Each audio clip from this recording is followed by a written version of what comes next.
Mwanamke anayejitambua ni lulu.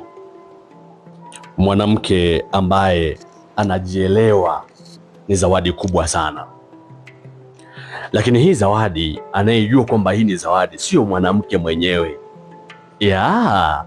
ila mwanaume aliye naye, mume wake, ndiye anayejua kwamba hii ni zawadi, hii ni lulu. Sasa yeye mwanamke anakuwa hajui kwamba hii ni zawadi, lakini pia yeye mwanamke anakuwa hajui kwamba yeye ni mtu wa muhimu sana kwa mumeo mpaka mumewe atakapokuwa amemwambia.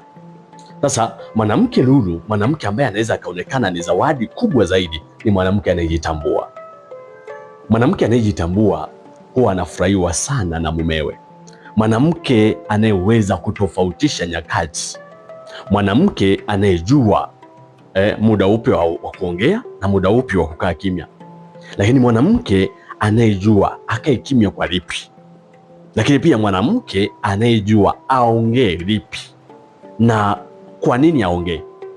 Sasa mwanamke wa aina hii huwa ni zawadi kubwa sana, lakini pia huwa ni mama bora, na kila mwanamke anatamani kuwa mama bora, lakini kuna baadhi ya vitu ambavyo unaviishi vinaweza vikapelekea wewe kukosa thamani kwa mumeo, na mumeo akajihisi mkosi kuwa na wewe.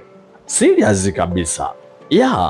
Unajua mwanaume kujihisi kuwa mkosi na mkewe, kuwa na mkewe, yani kuona mke kama ni mkosi kwenye maisha, ni dakika chache tu, ni dakika chache tu, na haya yote yanaweza kutokea kulingana na vile ambavyo mkewe anamchukulia kwenye maisha.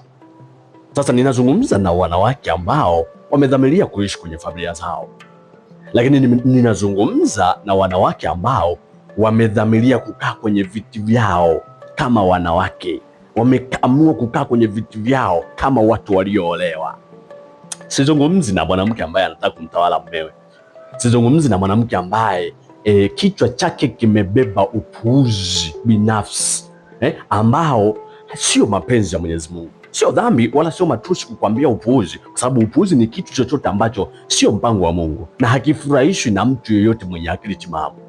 Kwa hiyo usije ukaninukuu vibaya kwamba labda nafanyaje. No, hata wanawake wenyewe wanajua kabisa kwamba hichi kitu ni cha kipuuzi na sipaswi. Hicho ndicho ninachokizungumza, na ninazungumza na mwanamke ambaye ana utimamu wa kifamilia, sababu mwanamke mwenye utimamu wa kifamilia ana enjoy kwenye maisha yake na mumeo. Lilia, yani iko vizuri hivyo tu. Na ukiwakuta wanawake kama hawa wana enjoy sana na hawapendi kuishi kwa makwazo, hawapendi kuishi kwa migogoro na waume zao, lakini pamoja na juhudi